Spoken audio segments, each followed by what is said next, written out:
Hello મિત્રો, શું તમે જાણો છો કે આપણા ગુજરાતના પંચાયતી રાજના કેટલાક ફેક્ટ કે જે એમાંથી પ્રથમ તમને ખબર છે કે પંચાયતી રાજની શરૂઆત ક્યારે થઈ હતી? તો યાદ રાખજો, પંચાયતી રાજની શરૂઆત 1 એપ્રિલ 1963ના રોજ થઈ હતી.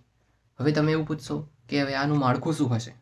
તો આપણા ગુજરાતના પંચાયતી રાજ, ભારતના પંચાયતી રાજમાં માળખું છે 3 ટાયર સિસ્ટમવાળું. એમાંથી પહેલું હોય છે ગ્રામ પંચાયત, જિલ્લા પંચાયત અને તાલુકા પંચાયત. હવે આ ત્રણેય પંચાયતની વ્યવસ્થા 3 માળખામાં રાખવાની વ્યવસ્થા આપણે એક સમિતિ બનાવી હતી. તેનું નામ હતું બળવંતરાય મહેતા સમિતિ. આ સમિતિની ભલામણથી જ આપણે 3 માળખાવાળી પંચાયત સિસ્ટમ રાખી છે. હવે આ પંચાયતના વહીવટીવાળા કોણ હશે? અધિકારીઓ કે જે વહીવટ કરે. તો તાલુકામાં તાલુકા પંચાયતના ટીડીઓ, ગ્રામ પંચાયતના તલાટી હોય છે અને જિલ્લા પંચાયતમાં આપણા ડીડીઓ હોય છે. બરાબર છે. હવે આ બધી જ માહિતી ક્યાં લખેલી છે?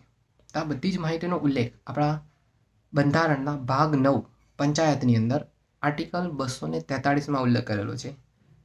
જાણીને તમને મજા આવી? બસ આવી જ માહિતી માટે ફોલો કરો જીપીએસસી ફેક્ટ્સને. Thank you.